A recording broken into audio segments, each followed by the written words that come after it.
নমস্কার। 28তম কল্যাণী বইমেলার little magazine উপসমিতিকে উৎসবাসিক শিল্প চর্চা কেন্দ্রের পক্ষ থেকে ধন্যবাদ জানাই। আমাদের উপস্থাপনা কথাশিল্পী শরৎচন্দ্র, সংকলনে প্রীতি শেখর। যাদের কবিতায় সমৃদ্ধ এই সংকলন তারা হলেন কবি ভবানী প্রসাদ মজুমদার, রাজীব মিত্র, মধুশ্রী মজুমদার, সুশীল কুমার রায়, পার্থ পাল, তৈমুর খান, স্বপন কুমার হালদার, কবির জানা, মোহাম্মদ আলী বুলবুল। এক যে শরৎ হৃদয় নাড়ায় গল্প উপন্যাসে, আরেক শরৎ শিউলি ঝরায় শিশির ভেজা ঘাসে। এক যে শরৎ দুঃখ ব্যথার চালচিত্রের আঁকে, আরেক শরৎ কাসর ঢাকে দুর্গা মাকে ডাকে। একটা শরৎ বঙ্গে আসে বর্ষা বিদায় নিলে, প্রকৃতিকে সাজায় রানী আকাশ বাতাস মিলে। আরেক শরৎ জন্মেছিলে দেবানন্দপুরে, লেখার গুণে বিরাজ করেন সবার হৃদয় জুড়ে।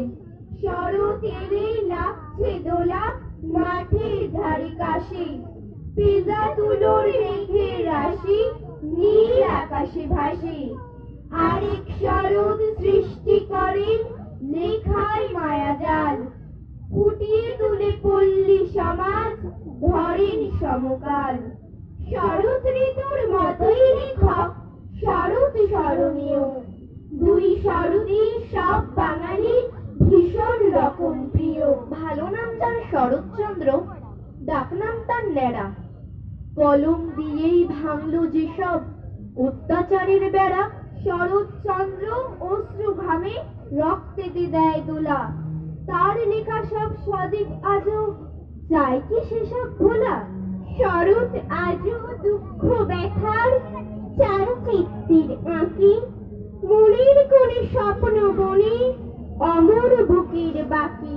শরৎচন্দ্র ছিলেন, আছেন রবেন হৃদয় জুড়ে, দুঃখে সুখে দুলবে বুকে মিলন মধুর সুরে। পিতা মতিলাল চট্টোপাধ্যায়, মাতা ভুবনমোহিনী দেবীর কোলে জন্মেছ হুগলির দেবানন্দপুর গ্রামে 1876 সালের 15ই সেপ্টেম্বর। নতুন সাথে বাঙালির মন জয় করেছ বড়দিদি গল্পে, পথে দাবি শ্রীকান্ত জেলা পাওনা চরিত্রহীন উপন্যাসে করেছ সমৃদ্ধ।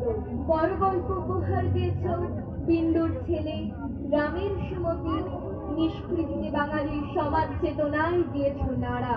চন্দ্রমুখী, রাজলক্ষ্মী, অন্নদা দিদি, মহেশ অভাগীর স্বর্গ, একাদশী বৈরাগী, বিশ্ব সাহিত্যে পেয়েছে সম্মান। ষোড়শী রমা, বিরাজবউ বিজয়া, নিজের উপন্যাসে দিয়েছ নাট্যরূপ, বিপ্রদাস ছিল শেষ উপন্যাস।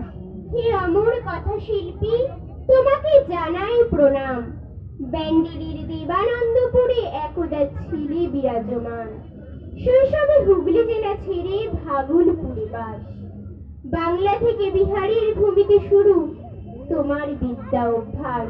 বিদ্যা অর্জনের জন্য শৈশব